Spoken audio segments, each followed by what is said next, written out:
हाय। आज हम लोग मुस्लिम लॉ का चैप्टर 7 शुरू करने जा रहे हैं अकील अहमद की मोहम्मडन लॉ बुक से, जो कि है मैरिज यानी निकाह। तो शुरू करते हैं।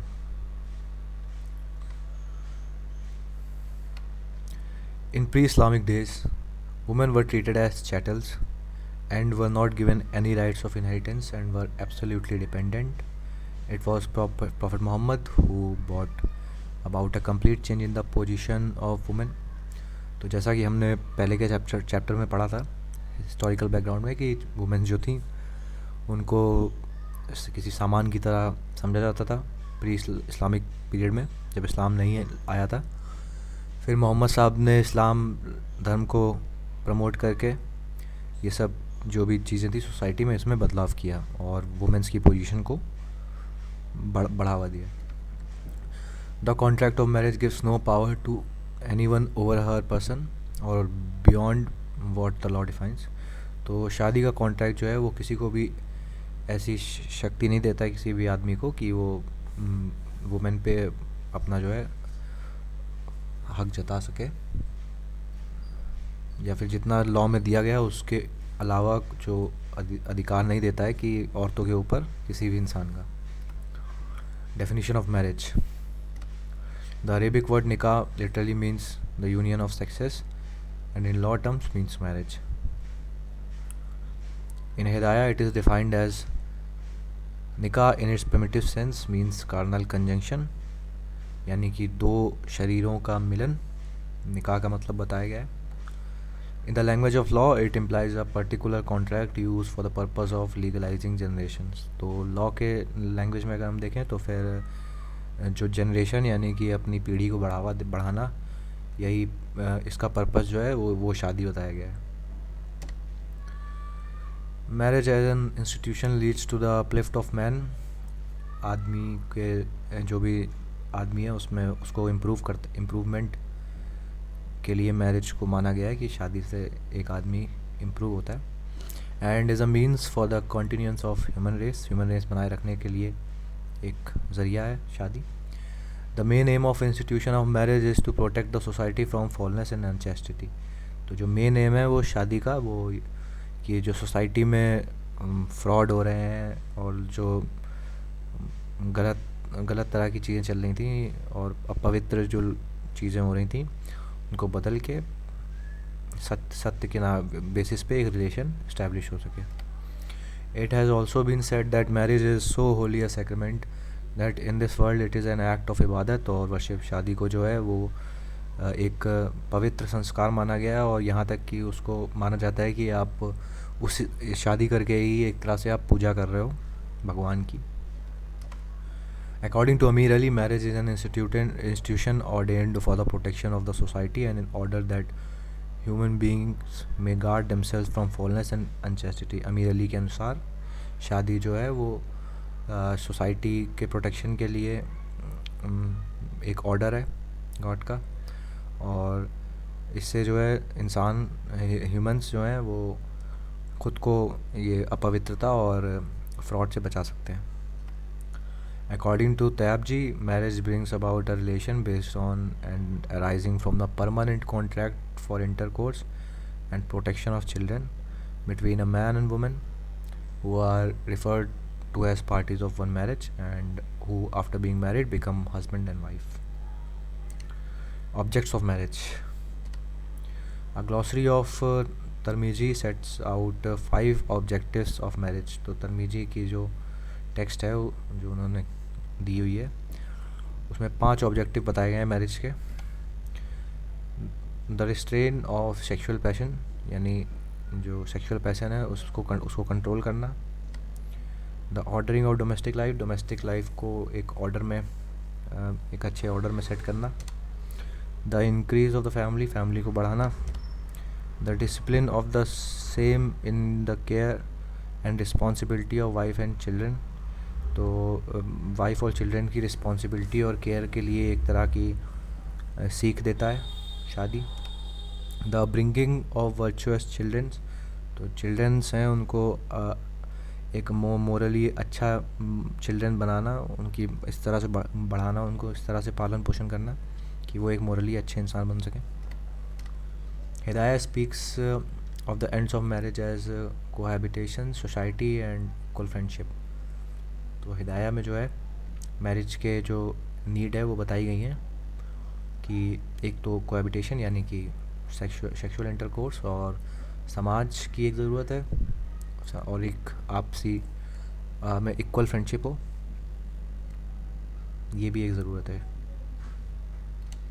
The purpose of marriage are perpetuation of human race and attainment of chastity, continence, mutual love, affection and peace. तो शादी का जो पर्पस है वो ह्यूमन रेस को बनाए रखना, पवित्रता बनाए रखना, प्यार बनाए रखना, केयर बनाए रखना, शांति बनाए रखना. Nature of Muslim marriage, important question है. There are divergences of opinion with regard to the nature of Muslim marriage. Some jurists are of the opinion that Muslim marriages are civil contract, and some say it is a religious sacrament in nature. तो कुछ jurists ऐसा मानते हैं कि जो marriage का nature है वो एक सिविल कॉन्ट्रैक्ट है, जैसे बाकी सब कॉन्ट्रैक्ट्स होते हैं उसी तरह से एक कॉन्ट्रैक्ट है. और कुछ लोग कहते हैं कि नहीं, ये रिलीजियस सैक्रेमेंट है, यानी धार्मिक संस्कार है. Marriages as a mere civil contract. Civil contract कैसे है शादी, ये देखते हैं. As marriage requires proposal from one party and acceptance from the other, so it is the contract. जैसे कि कॉन्ट्रैक्ट में प्रपोजल और एक्सेप्टेंस होता है किसी भी कॉन्ट्रैक्ट में, उसी तरह मैरिज में भी ये होता है. इसलिए moreover there can be no marriage without free consent, and such consent should not be obtained by means of coercion, fraud और अनड्यू इन्फ्लुएंस. तो जैसे कि बाकी कॉन्ट्रैक्ट भी फ्री कंसेंट पे होने चाहिए, लोग खुद से सहमति, लोगों की एक आज़ाद सहमति होनी चाहिए उनकी. किसी भी दबाव, किसी भी फ्रॉड, किसी भी गलत तरह से उनका जो है सहमति नहीं हमें लेनी होती है किसी भी पार्टी कॉन्ट्रैक्ट में, उसी तरह से शादी में भी नहीं होना चाहिए ऐसा. Just as in case of contract entered into by a guardian on attaining majority, so can a marriage contract in Muslim law be set aside by a minor on attaining the age of puberty. जैसे कि किसी contract में जो कि किसी minor का guardian द्वारा किया जाता है, तो जब वो मेजॉरिटी अटेन कर लेता है, जो माइनर होता है, तो वो चाहे तो वो कॉन्ट्रैक्ट को रद्द कर सकता है अगर वो मेजॉरिटी अटेन करने के बाद वो ऐसा करता है. तो इसी तरह से शादी भी है. शादी में भी अगर गार्जियन द्वारा आपकी शादी कराई गई है तो आप चाहो तो जब आप मेजर हो जाओगे तो आप रद्द कर सकते हो शादी को. The parties to a Muslim marriage may enter into an antenuptial and postnuptial agreement which is enforceable by law provided it is reasonable and not opposed to the policy of Islam. Same in the cases with contract. जैसे कि contract में एक आपका contract से पहले का agreement होता है और एक कॉन्ट्रैक्ट के बाद के एग्रीमेंट होते हैं, तो सेम ऐसे ही शादी में भी होते हैं, बस वो जो है कि इस्लाम की पॉलिसी के ख़िलाफ़ नहीं होना चाहिए. The terms of a marriage contract may also be altered within legal limits to suit individual cases. तो जैसे अगर शादी में कोई टर्म आपको बदलवाना है तो वो बदला जा सकता है. कोई अगर ऐसी शर्त या कंडीशन है जो गलत है, आपको लग रहा है चेंज होती, तो अगर वो लीगल लिमिट में है आप उसको, तो उस लीगल लिमिट तक आप चेंज कर सकते हो, जैसे कि नॉर्मल केसेस में होता है. Although discouraged both by a Holy Quran and Hadith, yet like any other contract, there is also provision for the breach of marriage contract. तो जैसे कि बाकी सब कॉन्ट्रैक्ट में प्रोविजंस होते हैं कि अगर कॉन्ट्रैक्ट ब्रीच करते हैं, कॉन्ट्रैक्ट तोड़ दिया जाता है तो क्या होगा, वैसे ही शादी के बारे में भी दिया हुआ है होली कुरान और हदीत में. The dower in Muslim marriage should not be confuse with the consideration in the context of civil contract.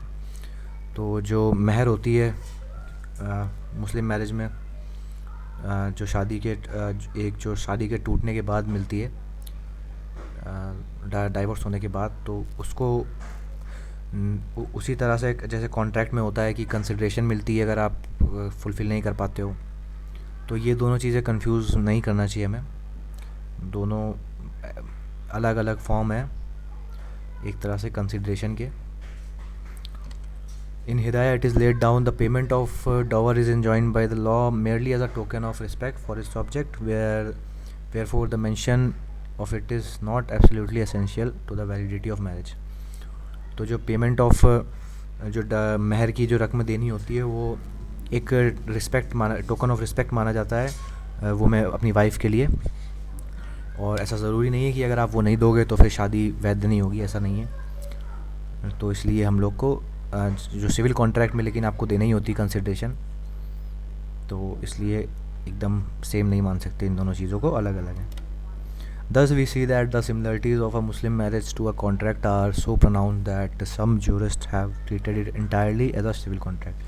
तो जैसा कि हमने देखे कि बहुत सारी सिमिलर चीज़ें हैं कॉन्ट्रैक्ट और नॉर्मल कॉन्ट्रैक्ट, सिविल कॉन्ट्रैक्ट और मैरिज के कॉन्ट्रैक्ट में, तो इसको ज़्यादातर जूरिस्ट जो हैं वो सिविल कॉन्ट्रैक्ट की तरह ही ट्रीट करते हैं. Marriage as a religious sacrament, अब जानते हैं धार्मिक संस्कार कैसे है शादी. तो Muslim marriage is not merely a civil contract because unlike civil contract it can not be made contingent on future event. तो जैसे सिविल कॉन्ट्रैक्ट होता है वो आप फ्यूचर इवेंट के लिए टाल सकते हो कि फ्यूचर में होगा कॉन्ट्रैक्ट, डिपेंड हो जाता है फ्यूचर इवेंट के ऊपर. पर ऐसा शादी में नहीं है, शादी आपको फ्यूचर इवेंट पे नहीं आप डिपेंड कर सकते, आपको उसी टाइम पे करनी, प्रेजेंट में ही करनी होती है. Unlike civil contracts this can not be for a limited time. तो सिविल कॉन्ट्रैक्ट की तरह जो शादी है वो लिमिटेड टाइम के लिए नहीं होती. म्यूटा मैरिज जो है वो एक्सेप्शनल है, क्योंकि म्यूटा मैरिज टेम्परेरी होती है और वो एक टाइम के लिए ही की जाती है. बाकी जो नॉर्मल शादी निकाह है वो लिमिटेड टाइम के लिए नहीं होता है, वो कोई उसमें टाइम फिक्स नहीं कर सकते सिविल कॉन्ट्रैक्ट की तरह.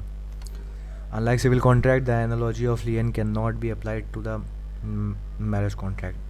तो जैसे कि एनालॉजी ऑफ लियन होती है सिविल कॉन्ट्रैक्ट में कि आप क्लेम कर सकते हो अगर कोई किसी पार्टी द्वारा कॉन्ट्रैक्ट की दूसरी पार्टी द्वारा अगर फुलफ़िल नहीं की गई है कॉन्ट्रैक्ट को, तो आप क्लेम कर सकते हो उनकी किसी प्रॉपर्टी का हिस्सा कोई प्रॉपर्टी उनकी क्लेम कर सकते हो. पर ऐसा शादी में नहीं है, शादी में आप प्रॉपर्टी नहीं क्लेम कर सकते अगर शादी का कॉन्ट्रैक्ट फुलफ़िल नहीं हो पाता है तो. Unlike civil contract, secondly, the contract of sale of goods may be cancelled by unpaid seller.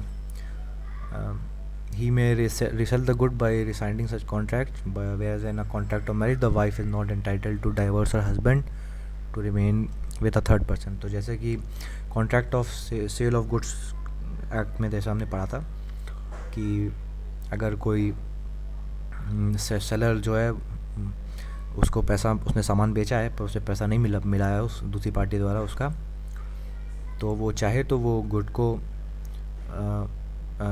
तो किसी और को बेच सकता है अगर पैसा नहीं मिलता है तो. लेकिन ऐसा शादी में नहीं है. शादी में वाइफ को ऐसा हक नहीं है कि अगर कि वो अपने पति को डाइवोर्स देके किसी और के साथ रह पाए. मतलब डाइवोर्स दे सकती है पर ऐसा नहीं है कि डाइवोर्स ना हुआ हो फिर भी वो किसी और के साथ रह पाए. Taking religious aspect into account, Muslim marriage is an इबादत. तो रिलीजियस एस्पेक्ट देखें तो मुस्लिम मैरिज को इबादत भी माना गया है, यानी कि वर्शिप, भगवान की शादी को माना गया है. The prophet is reported by some of the writers to say that marriage is equal to jihad. It is sinful not to contract a marriage. It is sunnah and it is obligatory on those who are physically fit. तो ऐसा report किया गया है कि मोहम्मद साहब ने कहा हुआ है कि शादी जो है वो, निकाह जो है वो जिहाद के बराबर है, यानी होली वॉर के बराबर है. और ये पाप होगा अगर आप शादी नहीं करते हो और आप फिज़िकली फ़िट हो. और तो इसलिए ये एक सुन्ना यानी ट्रेडिशन की तरह सब पर लागू होता है. Marriage elevates the moral and spiritual standard of men. Thus, we see that the similarities of a Muslim marriage to a contract are so pronounced that some jurists have treated it entirely as a civil contract. तो जैसा कि हम देख सकते हैं कि काफ़ी सारी चीज़ें ऐसी हैं इसमें कि कि इसको पूरी तरह सिविल कॉन्ट्रैक्ट हम लोग नहीं ट्रीट कर सकते, इसमें रिलीजियस एस्पेक्ट भी है। मुस्लिम marriage compared with other marriages. Muslim marriage is treated on the very lines of contract which can be made and broken by mere offer and acceptance। तो Muslim marriage जो है वो एक सिविल कॉन्ट्रैक्ट की तरह treat किया जाता है, क्योंकि उसमें जो है और वो बनाया और तो वो सिविल कॉन्ट्रैक्ट बनाया और तोड़ा भी जा सकता है एक ऑफ़र और एक्सेप्टेंस तरह, यानी कि शादी की और तलाक भी लिया जा सकता है। Muslim marriage is a civil contract, whereas a Hindu marriage under the old Hindu law was a sacrament. Under the modern Hindu law, it has a resemblance of both। तो मुस्लिम मैरिज जो है वो civil contract है, पर अगर उसे Hindu marriage से compare करें तो जो पुराना ओल्ड हिंदू लॉ था वो शादी को एक सैक्रेमेंट, एक संस्कार मानता था। और लेकिन अभी जो मॉडर्न हिंदू लॉ जो एग्जिस्ट कर रहा है वो उसमें जो है वो सैक्रेमेंट भी मानता है और सिविल कॉन्ट्रैक्ट भी मानता है। Payment of consideration in any form is not essential in Hindu law unlike Muslim marriages. तो पेमेंट ऑफ कंसिडरेशन जो होता है, जो शादी टूटने के बाद अगर देना पड़ता है कोई रकम, तो ऐसा हिंदू मैरिज में कोई भी ऐसी चीज़ नहीं है, लेकिन मुस्लिम मैरिज में है। According to Muslim law, a woman does not by marriage merge her existence into that of her husband but retains her separate legal status unlike the Hindu wife। तो मुस्लिम लॉ के हिसाब से जो शादियाँ होती हैं तो मुस्लिम वुमेन जो होती है वो अपने हस्बैंड की आइडेंटिटी उसके ऊपर उसकी आइडेंटिटी को, वाइफ की आइडेंटिटी को अफेक्ट नहीं करती है। लेकिन हिंदू लॉ में जो है वो जो हिंदू वाइफ होगी उसकी आइडेंटिटी अफेक्ट हो जाती है अपने हस्बैंड की आइडेंटिटी के साथ। The Hindu conception of marriage under the old Hindu law was that it create an indissoluble tie between the husband and the wife. तो अगर पुराने हिंदू लॉ को देखें तो इनडिसॉल्यूबल टाई बन जाता है, यानी कि डाइवोर्स आप नहीं ले सकते हस्बैंड और वाइफ, 7 जन्मों का साथ बन जाता है। पर सेक्शन 13 जो हिंदू मैरिज एक्ट का है उसने जो है इस चीज़ को चेंज किया था। तो जो अभी जो मॉडर्न हिंदू लॉ है उसमें हस्बैंड और वाइफ दोनों के पास हक है कि वो डाइवोर्स ले सकते हैं, जो भी उस सेक्शन में चीज़ें दी गई उसके बेसिस पे आप लोग डाइवोर्स ले सकते हो। पर मुस्लिम मैरिज जो है वो शुरू से ही डिसॉल्यूबल रही है, और अगर आप डाइवोर्स या फिर हस्बैंड की डेथ से जो होती है ये मुस्लिम मैरिज ख़त्म हो जाती है। Under Muslim law, husband can have as many as 4 wives at a time, but Section 5 of the Hindu Marriage Act prohibits polygamy, which was permitted under old Hindu law। तो मुस्लिम लॉ में जैसा कि हम जानते हैं कि हस्बैंड की ज़्यादा से ज़्यादा 4 वाइफ तो वो रख सकता है, पर हिंदू लॉ में जो है ये चीज़ नहीं अलाउड है। हिंदू लॉ में आप एक इससे ज़्यादा वाइफ नहीं रख सकता हस्बैंड, जो कि पहले अलाउड था ओल्ड हिंदू लॉ में। जैसे कि पहले राजाओं की बहुत सी बीवियाँ होती थी, लेकिन अभी जो है जो एग्जिस्ट करता है हिंदू लॉ उसमें ऐसा नहीं है। English law is no doubt as a civil contract, but it differs from a Muslim marriage that it is essentially a monogamous institution. तो इंग्लिश लॉ जो है वो सिविल कॉन्ट्रैक्ट है, जैसा कि मुस्लिम लॉ भी सिविल कॉन्ट्रैक्ट है, लेकिन ये फ़र्क है दोनों में कि इंग्लिश लॉ के हिसाब से आप सिर्फ एक वाइफ रख सकते हो, लेकिन मुस्लिम लॉ में आप बहुत सी वाइफ रख सकते हो। Again English law recognise the doctrine of coverture whereas Muslim law does not. तो इंग्लिश लॉ में जो होता है कि वाइफ को कन्वर्ट होना पड़ता है, मतलब हस्बैंड की जो रहता है नाम ऐड करना पड़ता है अपने नाम के साथ, तो ऐसा मुस्लिम लॉ में नहीं है। अब जानते हैं काइंड्स ऑफ मैरिजेस। नेचर ख़त्म हो गया, अब मैरिजेस काइंड जानते हैं। तो on the basis of validity of marriages में be of 3 kinds under Sunni law. Sunni law में 3 तरह की मैरिजेस वैलिडिटी के आधार पे हो सकती हैं। सबसे पहली वैलिड, तो पहले तीनों में बताया, तीनों हैं जो एक वैलिड है, एक वॉइड है, एक इरेगुलर है। तो वैलिड अभी हम लोग देखते हैं क्या है। अ valid marriage confirms in all respect with the legal requirements is a valid marriage. तो जो भी शादी सारी लीगल रिक्वायरमेंट्स जो भी हैं उनको फुलफ़िल कर रही है वो एक वैध शादी है। A marriage to be valid must satisfy the following requirements. Proposal and acceptance. Marriage, like any other contract, is constituted by ijab or qabul, that is by declaration and acceptance. One party to the marriage must make an offer to the other. The marriage becomes completed only when the other party has accepted the offer. तो proposal होना चाहिए एक party की तरफ से और दूसरी party जब वो एक्सेप्ट कर लेती है तभी शादी वैध मानी जाएगी। The offer and acceptance may be either oral or in writing. तो जो ऑफ़र है और एक्सेप्टेंस है वो या तो आप बोल के दे सकते हो या फिर आप लिख के दे सकते हो। Where the words of the offer and acceptance are laid down in written documents कभी भी नामा। तो जो भी वर्ड्स होंगे ऑफ़र और एक्सेप्टेंस के वो एक रिटन डॉक्यूमेंट में लिखे जाते हैं जिसको हम लोग कभी नामा कहते हैं। There must be reciprocity between offer and acceptance. The acceptance must not be conditional. तो जो ऑफ़र एक्सेप्टेंस है वो आप उनमें दोनों की सहमति होनी चाहिए। कोई भी कंडीशन अगर कोई रखता है तो वो चीज़ जो रहेगी वो वैध नहीं मानी जाएगी। फिर शादी कोई भी आप कंडीशन उसमें ऐड नहीं कर सकते हो।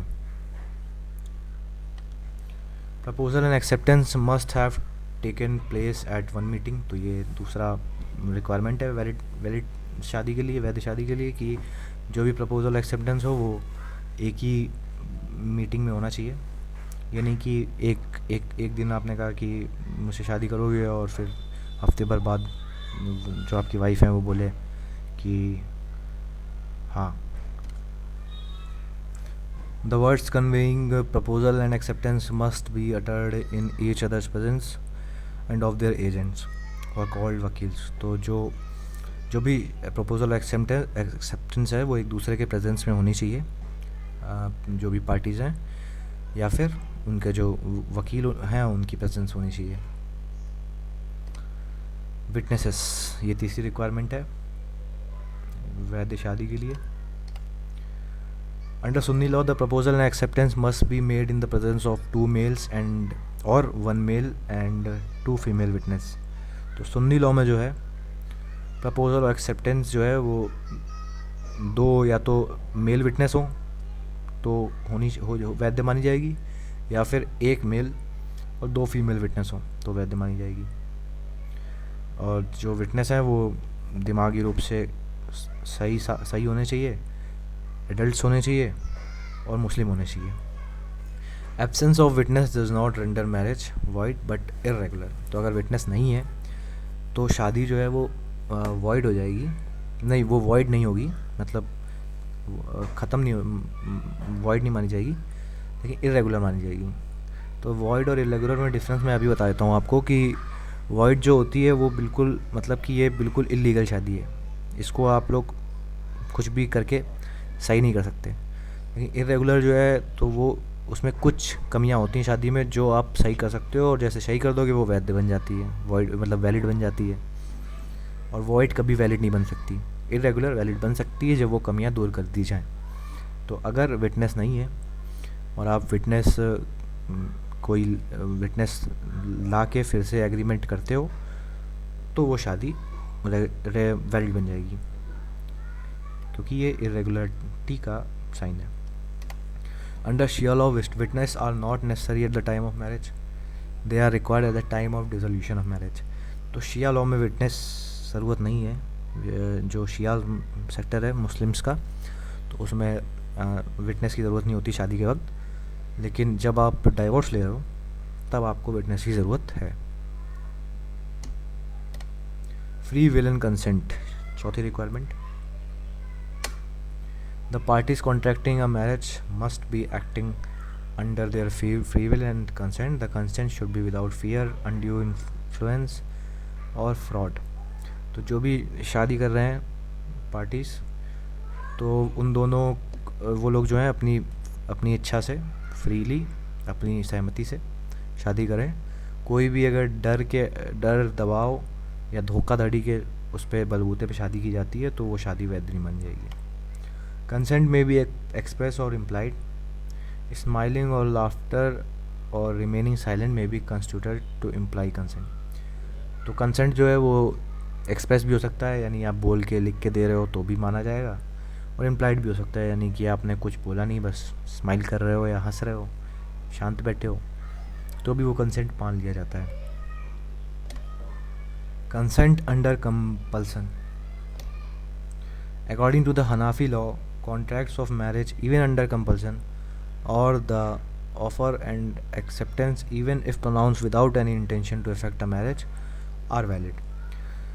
तो अगर आप मजबूरी में भी कंसेंट दे रहे हो, किसी मजबूरी के चलते, मतलब डर वर नहीं है, या डर नहीं होना चाहिए, धोखाधड़ी से नहीं होना चाहिए, मजबूरी के चलते कि हाँ करनी पड़ेगी, अभी ज़रूरत है, तो अगर ऐसे में भी आप करते हो शादी, तो भी वो शादी वैध मानी जाएगी हनाफी लॉ के अंडर, जो हनाफी सेक्टर है, यानी सुन्नीस के अंदर, सुन्नी जो है.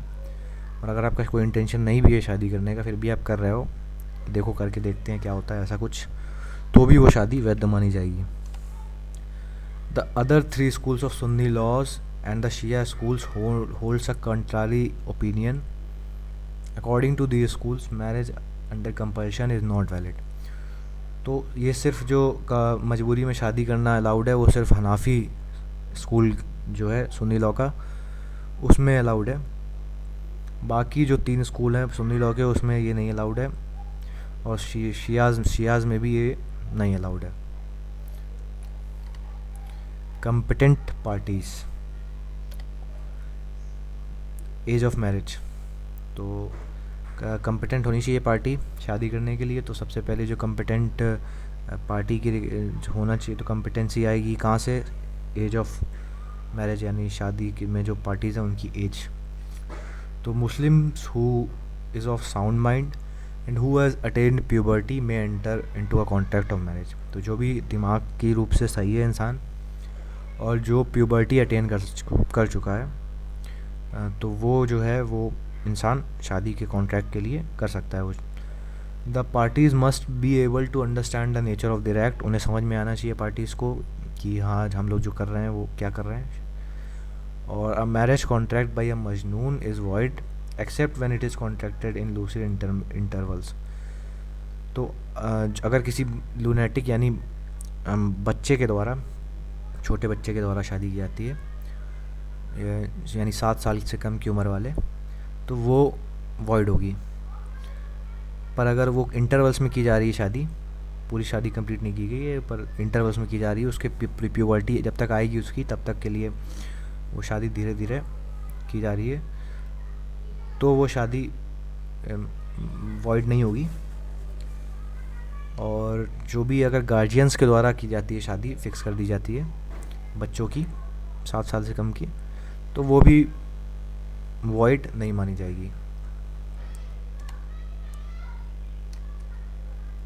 Puberty means the age at which a person becomes capable of performing sexual intercourse and procreating children. Puberty and majority are in the Muslim law one and the same. तो देखो puberty जो होती है वो एज होती है कि कब जो है आप लोग मतलब जो भी बच्चे हैं वो कब बड़े होके अपना मतलब बच्चे कर सकते हैं, आगे अपनी पीढ़ी बढ़ा सकते हैं आगे. तो वो एज जो होती है मुस्लिम लॉ में वही एज मानी गई है मेजॉरिटी भी. जैसे कि अगर हम लोग इंडिया के जो लॉ है उसमें देखें तो 18 साल और 21 साल मानी गई मेजॉरिटी की एज. और प्यूबर्टी की एज जो है साइंस के हिसाब से देखें तो 12 साल 13 साल ऐसे कुछ मानी गई है. लेकिन मुस्लिम लॉ में दोनों एज को सेम माना गया है, और उसमें जो है वो शादी की जा सकती है और वो वैलिड मैरिज मानी जाएगी.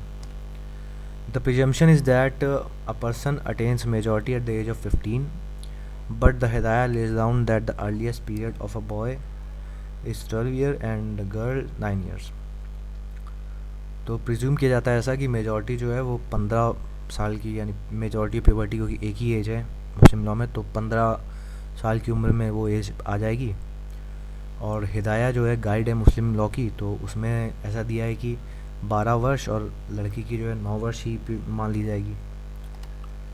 Majority is presumed among the Hanafis on the completion of 15 years for both male and female, unless there is any evidence to show that puberty was attained earlier. तो हनाफीज़ में जो रहेगा, मान ली जाएगी मेजॉरिटी 15 वर्ष की उम्र में ही, मेल और फीमेल की। अगर अगर ए, और अगर ऐसा साबित किया जाता है कि पहले ही उनको मेजॉरिटी अटेन हो गई है, पहले ही वो इतने काबिल हो गए हैं कि वो सेक्सुअल इंटरकोर्स कर सकते हैं, और वो ऐसा साबित कर दिया जाता है, तो वो भी उम्र मान ली जाएगी, अगर 12 वर्ष में भी अगर हो जाता है तो भी। In the case of Shia female the age of puberty becomes with menstruation. तो शिया फीमेल, शिया लॉ का जो है, जो फीमेल्स होंगी उसमें जो है एज ये मानी जाएगी कि जब से उनकी मेंस्ट्रुएशन साइकिल स्टार्ट होती है, पीरियड्स वगैरह स्टार्ट होते हैं, तब से ही वो एज मान ली जाएगी मेजॉरिटी की।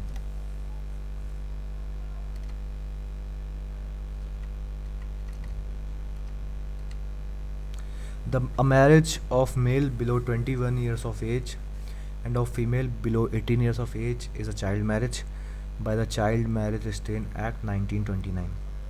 Such marriage is not void if the provisions of above act are infringed. The person violating the provisions of the act are liable to certain punishment. तो अब तो ये, जैसा कि हमने देखा कि ये तो फिर प्रॉब्लम हो गई कि क्योंकि इंडिया का लॉ जो है वो ये कहता है कि, यानी चाइल्ड मैरिज एक्ट के हिसाब से देखें तो 21 वर्ष जो है वो मेल की एज होनी चाहिए और 18 वर्ष जो है फीमेल की एज होनी चाहिए शादी करने के लिए। और मुस्लिम लॉ में तो 15 साल से ही माना जा रहा है, और 15 साल से कम भी अगर होगा तो भी अगर प्रूफ कर दिया जाता है तो वो मानी जा रही है। तो ऐसी शादियाँ जो होंगी वो वॉइड नहीं होंगी अगर ऐसी शादी कर दी जाती है, मतलब कि शादी मानी जाएगी, वो वैलिड ही मानी जाएगी। लेकिन जो भी ऐसी शादी कराएगा उसको कुछ पनिशमेंट है वो मिलेंगी, जो भी एक गार्जियन द्वारा कराया जाता है या किसी रिलेटिव द्वारा, तो उनको जो है पनिशमेंट मिलेगी। शादी नहीं वो वॉइड होगी, शादी वो चल सकती है। Marriage of minors and guardianship in marriage. तो it should be noted that marriage of a minor without the consent of the guardian is invalid unless it is ratified after the attainment of maturity. तो अगर कोई minor जो है वो मिलके शादी कर लेते हैं बिना अपने गार्जियन से कंसेंट लिए हुए, तो वो शादी जो है वो इनवैलिड मानी जाएगी, इनवैलिड यानी इरेगुलर मानी जाएगी। अगर वो चाहें तो जब वो मेजॉरिटी अटेन करते हैं, मेजॉरिटी की उम्र उनकी आती है, तो वो अपनी कंसेंट फिर से देके, एग्रीमेंट फिर से करके, मुझे लगता है कि ये शादी होनी चाहिए, तो वो उस शादी को इरेगुलर से वैलिड बना देंगे। उसमें फिर गार्जियन की कंसेंट की ज़रूरत नहीं है मेजॉरिटी के बाद। तो अगर कर लिए तो को गार्जियन कंसेंट के बिना तो वो चलती रहे, और मेजॉरिटी के बाद आप उसको वैलिड करवा लो। अ बॉय और girl who has attain puberty is at liberty to marry anyone and a guardian has no right to interfere. तो जिन्होंने मेजॉरिटी अटेन करने के बाद शादी की हुई है उसमें तो गार्जियंस को कोई हक ही नहीं है कि आप इंटरफेयर करो, वो अपनी फ्रीडम होती है उनकी, वो शादी कर सकते हैं। Guardianship in marriage. अब कौन कौन गार्जियन हो सकता है एक शादी के लिए, तो ये भी जान लेते हैं। The right to contract to give a minor in marriage belongs to the following person: father, paternal grandfather how highsoever, यानी कि बाबा आपके या बाबा के बाबा या बाबा पर बाबा जो भी, brother and other male relation on the father side in the order of inheritance enumerated in the table of residuaries. तो जो भी पापा के जितने भी मेल रिलेशंस हैं, भाई हो गए या फिर कज़िन हो गए, जो भी हो गए, तो वो भी करवा सकते हैं शादी। लेकिन उस ऑर्डर में होना, वो ऑर्डर जो होगा वो दिया हुआ है, एक टेबल ऑफ रेसिड्यूरीज है मुस्लिम लॉ की, उसमें उस ऑर्डर के हिसाब से जो लोग हैं वो हकदार हैं शादी करवाने के। यानी कि अगर पापा के भाई हैं उनके द्वारा शादी तब कराई जा सकती है जब पापा आपके नहीं होते हैं तो, और अगर पापा के भाई पापा के होने के बावजूद करवा देते हैं तो वो ऑर्डर के ख़िलाफ़ हो जाएगा और फिर वो शादी गड़बड़ हो जाएगी। The mother, the maternal uncle और aunt and other maternal relation without the prohibited degrees. तो माँ के साइड से भी अगर आपके मामा है या मामी है, मौसी हैं, वो भी करवा सकती हैं, अगर वो हम्म, मतलब प्रोहिबिशन नहीं होता है उस ऑर्डर का। स्टेट स्टेट गवर्नमेंट भी करा सकती है। Under Shia law, only the father and paternal grandfather, howsoever, are recognized as guardians for contracting marriage of minor। तो शिया लॉ में अगर हम लोग देखें तो सिर्फ पिता और बाबा ही को, बाबा या जितने भी ऊपर चले जाएं, बाबा पर बाबा जो भी हैं, उनको ही हक होता है शादी करवाने का। सुन्नी लॉ में इतने सारे थे, शिया में सिर्फ ये है। Marriage contracted by an unauthorised person act फिजूली इज़ इनवैलिड। तो जो किसी अनऑथराइज पर्सन द्वारा की जाएगी तो वो इनवैलिड मानी जाएगी, वाइड नहीं मानी जाएगी, इनवैलिड यानी कि irregular. Where the marriage of a minor was contracted by a remoter guardian and the nearer one is available and such near guardian does not give consent to the marriage is void but it is ratified by the parties after attaining the age of puberty, it is valid.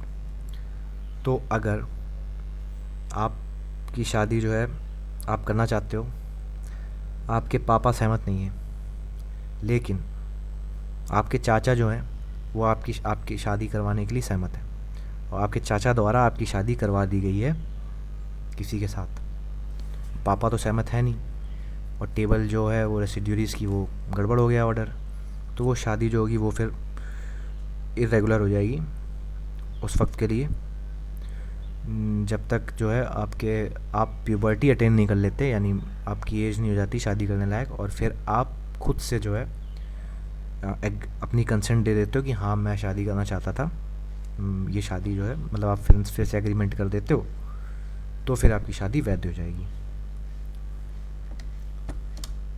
Apostasy of guardian for marriage, यानी कि जो guardian है उन्होंने कर लिया है धर्म परिवर्तन, धर्म को त्याग दिया है, या तो वो नास्तिक बन गए हैं या तो उन्होंने कोई और धर्म कबूल कर लिया है।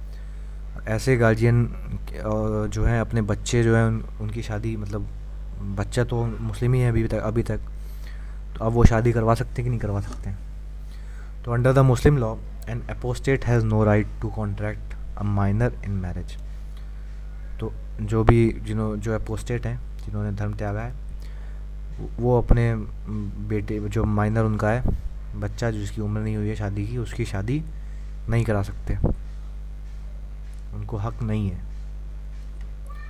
But the caste disabilities removal act of 1850 provides that no law or usage shall inflict on any person who renounce his religion any forfeiture of rights or property.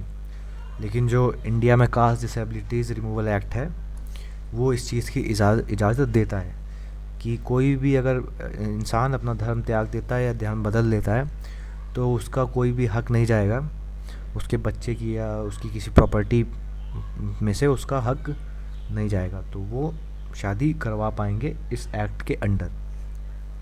Muslim law के अंडर नहीं करा सकते थे, लेकिन इस act के under वो अब करा सकते हैं।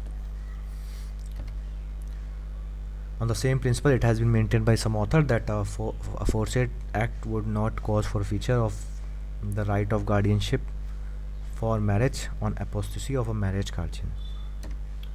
Option of puberty, Khyar ul Buluk. In certain circumstances, a minor contracted marriage by the guardian for marriage has the right of repudiating or ratifying the marriage of contract on attaining puberty. This right of marriage is known as option of puberty. अब option of puberty क्या जैसा कि हम पहले भी पढ़ लिया है कि जो माइनर है उसकी शादी जब किसी गार्जियन द्वारा कर दी जाती है तो उसके पास एक हक है कि जब वो मेजर हो जाता है, प्यूबर्टी अटेन कर लेता है, तो या तो वो शादी को रद्द कर सकता है या तो उस शादी को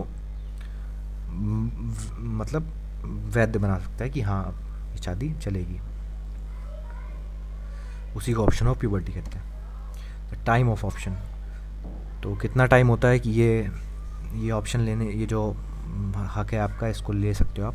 तो फीमेल के पास जो है, in case a girl is unaware of the marriage, she must exercise the right to the option immediately on attaining puberty any unreasonable delay would deprive her right of option.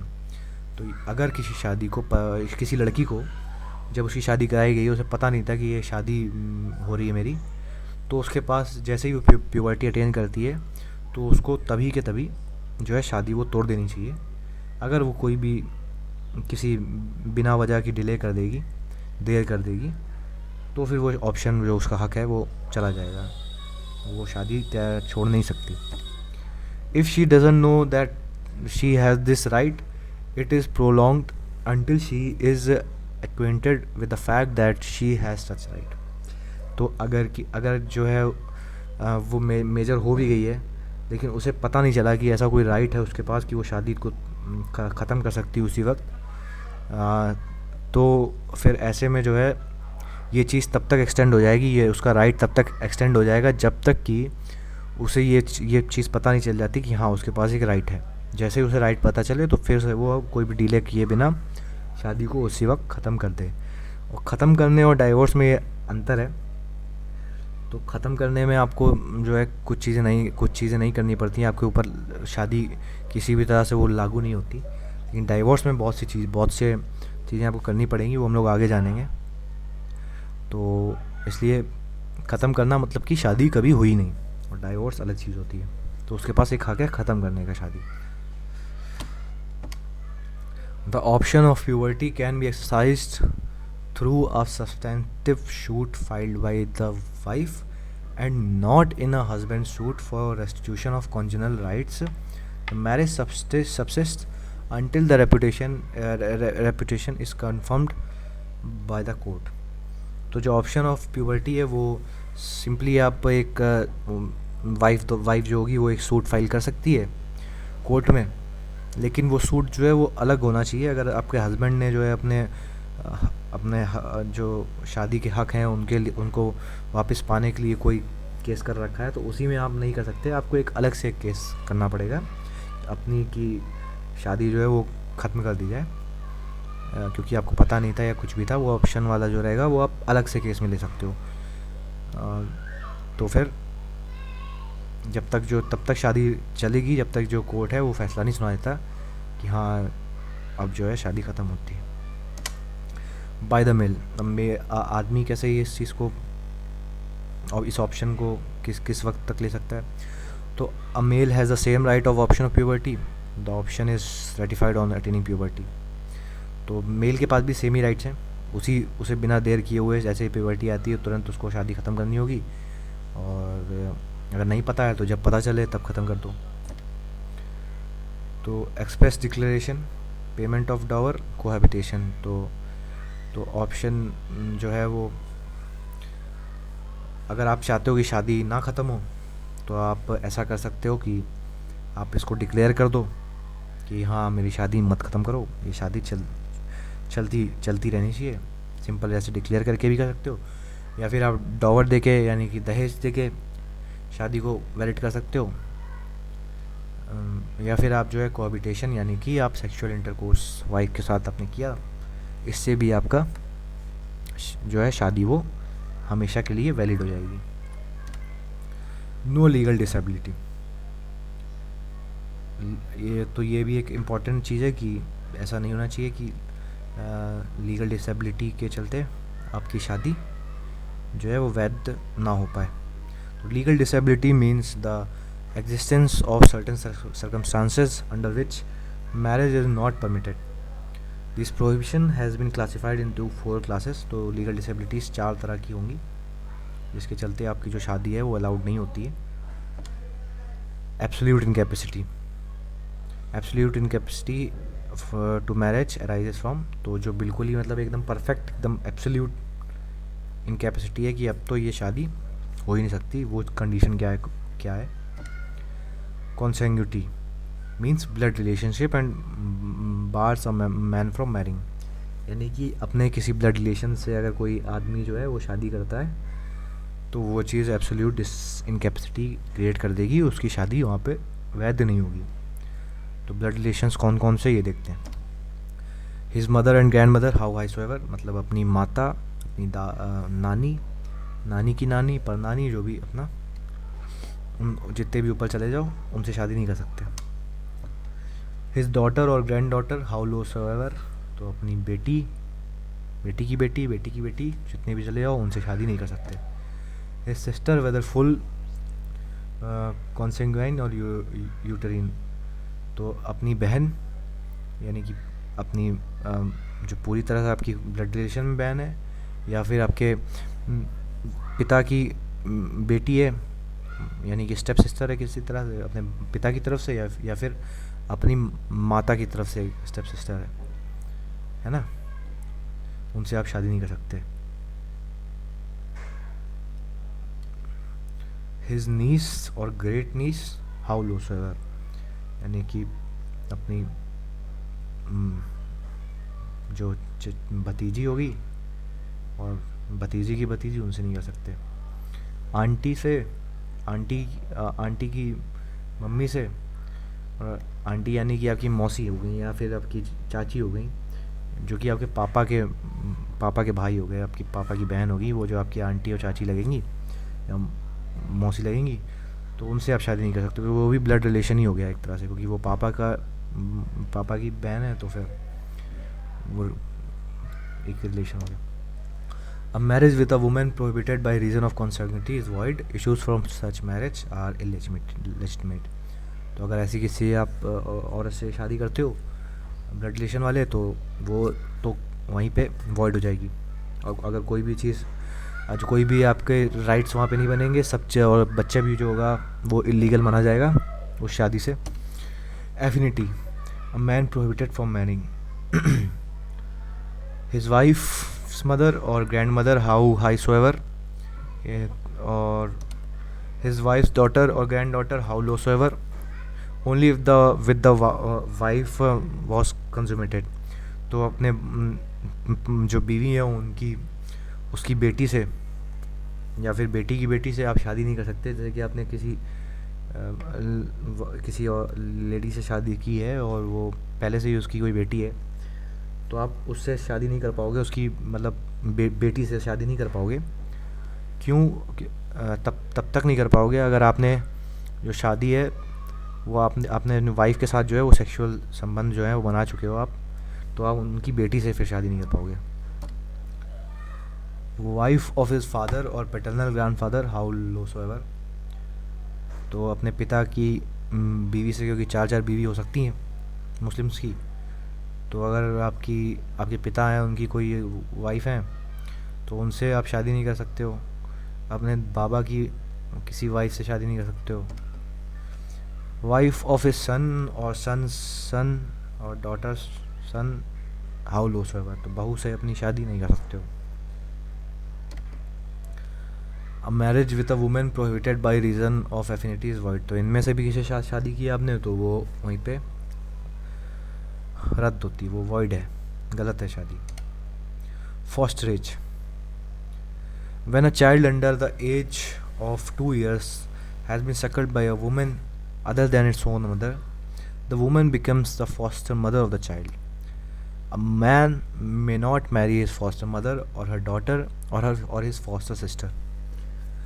तो अगर किसी कोई बच्चे की परवरिश जो है 2 वर्ष से लेके किसी उसकी माँ के अलावा किसी और औरत द्वारा की जाती है, जब वो 2 वर्ष का था बच्चा तब से उसको पाला जा रहा है किसी और औरत द्वारा, तो वो उसकी फॉस्टर मदर बन जाती है। या फिर किसी लड़की द्वारा पाला जा रहा है तो वो उसकी फॉस्टर सिस्टर बन जाती है। तो अगर ऐसे में आप उनसे शादी करना चाहो अपनी फॉस्टर मदर से या फॉस्टर सिस्टर से या अपनी फॉस्टर मदर किसी बेटी से, तो आप शादी नहीं कर सकते उनसे। Under Sunni law there are a few exceptions to the general rule of prohibition on the ground of fosterage and a valid marriage be contracted with, तो कुछ एक्सेप्शंस जो है इस फॉस्टर वाले रूल में, सुन्नी लॉ में, वो क्या है जान लेते हैं कि कब शादी वैध हो सकती है। सिस्टर्स फॉस्टर मदर, यानी कि आपकी बहन की कोई फॉस्टर मदर है, जब आपकी बहन को उन्होंने पाला पोसा 2 वर्ष की उम्र से लेके, आपको नहीं पाला, आप तो उनसे शादी कर सकते हो। फॉस्टर सिस्टर्स मदर, यानी कि आपको किसी लड़की ने आपको पाला पाला पोसा और उसकी जो माता हैं उनसे आप शादी कर सकते हो। फॉस्टर सन सिस्टर, फॉस्टर्स ब्रदर सिस्टर। अब देखते हैं एब्सोल्यूट इनकैपेसिटी हम लोग पढ़ ली कि क्या क्या चीज़ों से आती है। अब हम लोग रिलेटिव इनकैपेसिटी जानते हैं। एब्सोल्यूट में था कि पूरी तरह से शादी जो थी रद्द थी, पर रिलेटिव में ऐसा नहीं है। कैसे देखते हैं। Relative incapacity springs from cases which render the marriage invalid only so long as the cause which creates the bar exists। तो रिलेटिव इनकैपेसिटी में जो रहता है वो केस आते हैं जिसमें जो शादी है वो तब तक के लिए इनवैलिड मानी जाएगी जब तक कि वो जो बार है, जो प्रॉब्लम आ रही है शादी में, जो यानी कि इर्रेगुलर जिस वजह से शादी बनी हुई है, वो प्रॉब्लम्स आप हटा दोगे तो वापस से वो शादी वैध हो जाएगी। Unlawful conjunction means contemporaneously marrying two women so related to each other by consanguinity, affinity, fosterage, and they could not have lawfully intermarried with each other if they had been of different sex। तो आप जो है आपने अपनी आपकी जो है जैसे वाइफ है और उसका कोई रिश्ता जो है इन वही अपना एब्सोल्यूट इनकैपेसिटी वाला आ रहा रिश्ता, यानी कि आप उसकी बहन से, जैसे आप सोचो कि अपनी वाइफ की बहन से शादी कर लो, तो आप नहीं कर सकते हो। क्यों? क्योंकि अगर जो वाइफ की बहन है वो बहन ना हो के वाइफ का भाई होता तो वाइफ उससे नहीं कर सकती थी शादी। तो इस वजह से अब आप भी, क्योंकि वाइफ उससे शादी नहीं कर सकती थी, इसलिए अब आप भी उससे शादी नहीं कर सकते। तो जिस रिश्ते से जो वाइफ है आपकी वो शादी नहीं कर सकती थी अपने जिस रिश्ते से, अगर वो जैसे मौसी, जैसे वाइफ की मौसी हैं और मौसी ना होके मौसा होते तो वाइफ उनसे शादी नहीं कर सकती ना आपकी। तो इस चक्कर में अब आप भी उनकी वाइफ की मौसी से शादी नहीं कर सकते, है ना। तो ये बताया गया है। अनलॉफुल कंजंक्शन का मतलब ये है। तो the reason behind this prohibition is to avoid confusion of dual relationship. This bar may be removed by divorcing his first wife or when she is dead। तो ये जो रीज़न है इसके पीछे कि ये अनलॉफुल कंजंक्शन वाला जो रोका गया है करने से ये चीज़, वाइफ के रिश्तेदारों की शादी, तो वो इसलिए किया गया है ताकि डुअल रिलेशनशिप की प्रॉब्लम ना आए, कि दो रिश्ते आपको, जैसे कि आपकी अब वाइफ की मौसी तो एक तरह से आपकी भी आपकी सासू माँ हुई, अब आपकी सासू माँ भी वो हो गई और आपकी बीवी भी हो गई, तो फिर ये प्रॉब्लम हो जाएगी ना। ऐसी प्रॉब्लम ना आए इसलिए ऐसा किया गया है। तो अगर आपको ये प्रॉब्लम दूर करनी है तो या तो आप अपनी बीवी को तलाक दे दो, या फिर आपकी वाइफ जो है अगर वो उसकी डेथ हो जाती है तो ये प्रॉब्लम सॉल्व हो जाएगी और आप उनकी मौसी से शादी कर पाओगे। Under Shia law marriage prohibited by reason of unlawful conjunction is void. तो शिया लॉ में जो है ये तो पूरी तरह से वॉइड ही है। जैसे सुन्नी में क्या था कि इरेगुलर हो रही थी, वॉइड नहीं हो रही थी। अगर जैसे वाइफ से तलाक ले लोगे आप तो आप मौसी शादी कर सकते थे, वो शादी वैध हो जाती है मौसी से जो आपने शादी की हुई है। लेकिन शिया लॉ में तो पूरी तरह से वॉइड ही है। आप वाइफ को तलाक भी दे दोगे तो भी जो मौसी के साथ आपकी शादी चल रही है वो वैध नहीं होगी, है ना। तो लेकिन Shia Muslim may marry his wife's aunt and he can not marry his wife's niece without a permission. पर शिया मुस्लिम में जो है वाइफ की आंटी से शादी हो, जो आपकी वाइफ की आंटी है उनसे शादी आप कर सकते हो, ऐसा अलाउड है शिया में। बाकी सब वॉइड है, पर वाइफ की आंटी से शादी आप कर सकते हो। और अगर आपको वाइफ की भतीजी से शादी करनी है तो फिर आपको जो है वाइफ से परमिशन लेनी पड़ेगी। क्या है पॉलीगैमी ऑफ और marrying a fifth wife. It is unlawful for a Muslim to have more wives than 4। तो अगर आपकी 4 वाइफ अलाउड है मुस्लिम्स को, 5वीं हो जाएगी तो गड़बड़ हो जाएगी, तो उससे रिलेटिव इनकैपेसिटी क्रिएट होगी, यानी कि इरेगुलर बन जाएगी शादी, टूटेगी नहीं। Marriage with a fifth wife is irregular but this irregularity can may be remove by divorcing one of them. तो अगर आपकी पाँचवीं शादी करना चाहते हो आप, तो एक चार चार वाली में से एक को आप डाइवोर्स दे दो, तो फिर आप जो है वापस से चार हो जाएंगी, तो फिर वापस से वैलिड हो जाएगा। Under Shia law marriage with the fifth wife is not merely irregular, it is void. तो शिया लॉ में जो है वो शादी अगर आप कर रहे हो पाँचवीं से, तो वो वॉइडी मानी जाएगी, मतलब इरेगुलर नहीं मानी जाएगी। अगर करनी है पाँचवीं से, तो आप ऐसा नहीं कह सकते कि पाँचवीं शादी कर ली है और वो इरेगुलर वो शादी जो है आपने एक को तलाक दे दिया, तो वो पाँचवीं वाली वापस से चार में एडजस्ट हो जाएगी और वैलिड बन जाएगी, ऐसा नहीं है। पहले आप तलाक दो, फिर जो है आप किसी लड़की को ढूंढो और फिर शादी करो, तो वो जो है वैलिड मानी जाएगी, है ना। तो ज़्यादा डिफरेंस नहीं है, बस ये है कि चार मैरिज के चलते आप पाँचवीं से कर रहे हो और आप चार में से एक को तलाक बाद में देते हो शादी के, और फिर सोचो कि वो चार जो है उसी में एडजस्ट हो जाएगी, वो वापस से चार बन जाएंगी, तो ऐसा नहीं है शिया लॉ में।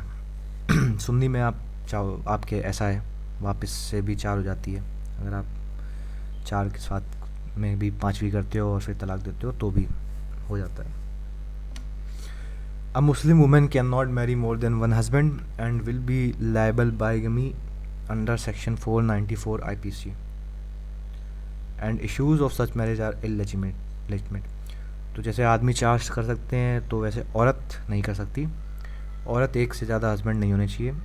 एक से ज़्यादा आपने शादी कर ली तो आपको जो है पनिशमेंट मिलेगी आईपीसी की धारा 494 के अंतर्गत। और जो भी आपके बच्चे होंगे या फिर कोई भी आपको अधिकार उसमें नहीं मिलेगा, और बच्चा भी आपका इलीगल माना जाएगा अगर आपने शादी कर ली दूसरी वुमेन ने। In India no Muslim marrying under or getting his marriage registered under the special marriage act 1954 can marry a second wife during the lifetime of his spouse. तो अगर आप मुस्लिम लॉ के अंडर आप शादी करोगे तो आपको चार वाइफ आप रख सकते हो। लेकिन अगर आपने स्पेशल मैरिज एक्ट के अंतर्गत आपने शादी की जो इंडिया में है, तो फिर आपको जो है एक ही वाइफ के साथ शादी आप कर सकते हो, आप उसके अलावा वाइफ नहीं रख सकते हो। स्पेशल मैरिज एक्ट जो है वो बेसिकली इंटरकास्ट हो गया, इंटर रिलीजन मैरिजेस के लिए बनाया गया है। तो उसमें जो है जैसे कि अगर कोई मुस्लिम मेल है, वो हिंदू फीमेल से अगर शादी करता है और स्पेशल मैरिज एक्ट के अंतर्गत, तो फिर वो दूसरी शादी नहीं कर सकता, आपको फिर एक ही शादी में रहना होगा, है ना। एब्सेंस ऑफ प्रॉपर विटनेस, इससे भी रिलेटिव इनकैपेसिटी क्रिएट होगी कि आपके पास प्रॉपर विटनेस अगर नहीं है। It is essential amongst the Sunnis that at least 2 male witness or 1 male and 2 female witness must be present to testify that the contract was properly entered into between the parties। जैसा कि हमने पहले पढ़ा भी है कि सुन्नीस को शादी के वक्त पे 2 मेल विटनेस होने चाहिए कम से कम। अगर 2 मेल नहीं हो पा रहे हैं तो फिर 1 मेल और 2 फीमेल विटनेस होने चाहिए, ये ज़रूरी है शादी कॉन्ट्रैक्ट करते वक्त। और जो भी विटनेस हैं वो दिमाग से प्रॉपर होने चाहिए और एडल्ट होने चाहिए और मुस्लिम्स होने चाहिए। अगर ऐसा नहीं होता है तो वो जो शादी रहेगी आपकी वो वॉइड तो नहीं होगी, पर आपकी इरेगुलर बन जाएगी। The witness must be of sound mind, related Muslim. In Shia law a marriage contract by spouse themselves or their guardians in private are held valid, presence of witness is not necessary. और Shia law में जो है जैसा कि हमने पढ़ा भी है कि शिया लॉ में आपको विटनेस ज़रूरी नहीं है शादी के वक्त पे, डाइवोर्स के वक्त पे ज़रूरी है। और शादी के वक्त पे अगर गार्जियंस जो है वो प्राइवेट में बैठ के शादी करवा रहे हैं अपने बच्चों की, तो वो भी अलाउड है। Differences of religion, a Sunni mail can marry a Muslim female और अ किताबिया। तो किताबिया क्या होगा, तो मुस्लिम मेल जो है वो एक सुन्नी मेल जो है सुन्नी मुस्लिम, तो वो जो है कर सकता है एक मुस्लिम फ़ीमेल से शादी किसी भी सेक्टर की, चाहे वो सुन्नी हो चाहे वो शिया हो, या फिर किताबिया। किताबिया यानी कि ऐसी औरत जो मुस्लिम तो नहीं है लेकिन किसी ऐसे धर्म में विश्वास रखती है जो कि किसी किताब से निकल के बना हो, किसी दैविक किताब से निकल के बना हो। जैसे कि मुस्लिम एक कुरान से निकल के बना हुआ है, वैसे ही कोई भी रिलीजन हो जो कि किसी बुक से निकल के बना हो। और a Muslim women can not marry any non Muslim including किताबी। तो मुस्लिम मेल जो है वो तो कर सकते थे किताबी से शादी, लेकिन मुस्लिम वुमेन जो है वो किताबी से, अगर कोई किताबी है तो उससे भी शादी नहीं कर सकते, उन्हें मुस्लिम से ही शादी करनी चाहिए। A marriage, however, with the idolatress or a fire worshipper is merely irregular in Sunni law but void in Shia law। लेकिन अगर आप जो है किसी मूर्ति पूजा करने वाले, जैसे हिंदू हो गए या फिर फायर वर्शिपर हो गए, कोई धर्म जो है, तो अगर आप शादी करते हो, कोई आप मुस्लिम हो और आप उनसे शादी करोगे तो वो शादी जो है वो इर्रेगुलर होगी, वॉइड नहीं होगी सुन्नी लॉ में। अगर आपने शादी की हुई है तो वो इर्रेगुलर हो गई है, और अगर आप चाहो तो अगर वो धर्म परिवर्तन हो जाता है तो फिर जो है वो शादी वापस से वैध हो जाएगी, है ना। सुन्नी लॉ के अंडर ऐसा दिया हुआ है। तो यानी कि अगर किसी हिंदू से किसी मुस्लिम ने शादी की हुई है, किसी मुस्लिम वुमेन की शादी अगर किसी हिंदू मैन से हुई है, और अगर वो हिंदू मैन जो है वो अपना शादी के बाद जो है धर्म परिवर्तन कर लेता है तो फिर वो शादी वैध हो जाएगी। पर शिया लॉ में ये वॉइड है पूरी तरह से। अगर शिया मुस्लिम है कोई, अगर उससे शादी की हुई है तो फिर वहाँ उस केस में तो अलाउड ही नहीं है, उस केस में आप कर ही नहीं सकते किसी और धर्म से शादी। वुमेन अंडर गोइंग इद्दत। इद्दत is the period during which a women is prohibited from marrying again after the dissolution of her first marriage by divorce or death of her husband. तो इद्दत जो होता है वो पीरियड होता है कि यानी डाइवोर्स के या फिर हस्बैंड की डेथ के बाद जो है एक वुमेन को एक पीरियड तक जो है वो शादी दोबारा से करने की अलाउड नहीं होता है।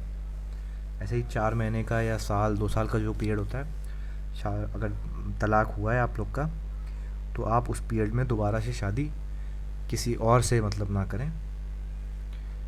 वापस से शादी आप नहीं, वापस से नहीं, मतलब किसी और से शादी आपको रीमैरिज करने के लिए तब तक नहीं कर सकते। वो पीरियड जो होता है उस पीरियड को इद्दत कहते हैं। Under Sunni law marriage with a women undergoing इद्दत is irregular but under Shia law it is void. तो सुन्नी लॉ में जो है अगर आपने किसी ऐसी औरत से शादी कर ली है जिसका अभी अभी तलाक हुआ है और उसका इद्दत का पीरियड चल रहा है, वो भी उसको अलाउड नहीं है शादी करना दोबारा, फिर भी आपने उससे शादी कर ली है तो वो शादी इरेगुलर हो जाएगी सुन्नी लॉ में। और अगर वो पीरियड ख़त्म होगा जैसे तो वापस से वो शादी वैध हो जाएगी। पर शिया लॉ में ये पूरी तरह से मना है, नहीं कर सकते। द ऑब्जेक्ट ऑफ इद्दत is to ascertain the pregnancy of the wife so as to avoid confusion of parentage. तो ऑब्जेक्ट जो है वो इद्दत का है। इद्दत क्यों मना होता है इस पीरियड में शादी करना, कि अगर कोई प्रेग्नेंट है वुमेन तो उससे शादी आपने कर ली है, उस समय पता नहीं था कि वो प्रेगनेंसी चल रही है, आपकी शादी हो गई और फिर अब कन्फ्यूजन क्रिएट हो जाएगा कि इसके पिता कौन है, जिससे डाइवोर्स हुआ है वो इसका हस्बैंड, इसका फादर है या फिर आप फादर हो। तो इस वजह से ऐसा जो है प्रॉब्लम ना क्रिएट हो, इसलिए इद्दत पीरियड फॉलो करना चाहिए। Prohibiting incapacity. Polyandry is forbidden in the Muslim system and a married woman cannot marry second time so long as the first marriage subsists। तो मुस्लिम सिस्टम में जो है वो पॉलीएंड्री यानी कि एक से ज़्यादा हस्बैंड होना अलाउड नहीं है। तो तब तक जो है मुस्लिम वुमेन किसी और से शादी नहीं कर सकती जब तक उसकी पुरानी वाली शादी जो है वो चल रही है। Marriage of Muslim female with a non Muslim male is irregular under Sunni law and void under Shia law. जैसा कि अभी हमने पढ़ा, अगर कोई मुस्लिम फ़ीमेल है वो किसी नॉन मुस्लिम यानी हिंदू या किसी शादी करती है तो वो इरेगुलर होती है सुन्नी लॉ में, लेकिन शिया लॉ में अगर हम देखें तो वो पूरी तरह से ही वॉइड है। Direct incapacity, marrying women in सेंटे, यानी कि जो भी वुमेन प्रेग्नेंट है आप उससे शादी कर रहे हो तो उस वक्त के लिए गलत है। Reunion is prohibited except after the lawful marriage of the women with another man and then its being dissolve after consummation.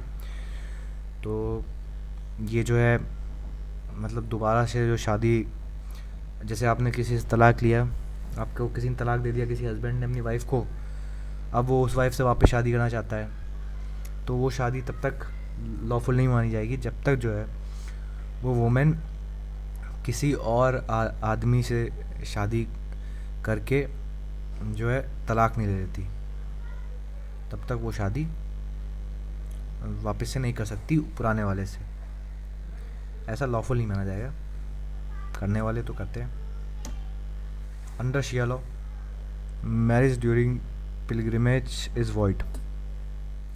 तो शिया लॉ में जो है अगर आप पिलग्रिमेज यानी आप रिलीजियस ट्रैवल जो होता है, रिलीजियस पर्पस से जा रहे हो कहीं, उस वक्त पे आप शादी कर रहे हो तो वो शादी वॉइड मानी जाएगी शिया लॉ में। The Shafis, Malikis and Hanbalis hold marriage within the sacred territories of pilgrimage to Mecca as irregular. तो अगर आप मक्का में जा रहे हो हज करने या फिर कहीं जा रहे हो मक्का मदीना रिलीजियस पर्पस से, और वहीं पे आपको जो है लड़की पसंद आ जाती है और आप शादी कर लेते हो, तो वो जो है शिया लॉ में तो वॉइड है, इलीगल माना जाएगा। लेकिन शफीज़, मलिकीज़ और हनबलीज़ में जो है ये इरेगुलर माना जाता है। और आप जब वापस आओगे तो वापस से जो है आप जैसे वापस आते हो तो वो शादी वापस से वैध हो जाएगी, अगर वहाँ से आप बीवी लेके आते हो। But the Hanafis regard such marriage to be legal. लेकिन हनाफीज़ जो है उसको पूरी तरह से लीगल मानते हैं, रेगुलर भी नहीं मानते हैं। वो कहते हैं ठीक है कोई बात नहीं, धर्म के सफ़र में आप जा रहे हो, आपने शादी कर ली तो सही है। It is lawful for a मुहरिम एंड मुहरिमा to enter marriage while in state of इहराम। तो जो इहराम नाम का जो स्टेट है वहाँ के जो सदस्य हैं, सिटीजन्स, मुहरिम और मुहरिमा, तो उनको आपस में शादी करना अलाउड है, क्योंकि स्टेट ऑफ इहराम भी माना जाता है एक रिलीजियस जगह, जैसे मक्का मदीना है तो इहराम को भी माना जाता है इस जगह। तो वहाँ पे अगर जो वहाँ के जो सदस्य हैं वो तो हमेशा ही धार्मिक जगह पे हैं, तो उनको अलाउड है कि वो शादी कर सकते हैं वहाँ पे रह के। Marriage with a sick man suffering from a disease which is likely to be fatal is invalid if however he recovers and the marriage is consummated it is valid। तो अगर किसी आप बीमार इंसान से शादी कर लेते हो जो कि जल्दी मरने वाला है, तो वो शादी जो है वो इलीगल मानी जाएगी, इलीगल नहीं इरेगुलर मानी जाएगी एक तरह से। लेकिन अगर किसी तरह जो है वो इंसान जो बीमार था वो सही हो जाता है, की हालत में सुधार हो जाता है और शादी जो है वो कंजुमेट हो जाती है, यानी कि हस्बैंड वाइफ के बीच में सेक्सुअल रिलेशनशिप हो जाता है, तो फिर वो शादी फिर से वैध हो जाएगी। वो वॉइड मैरिज, तो पहला मैरिज जो है हम लोगों ने ख़त्म कर लिया है, वैलिड मैरिज।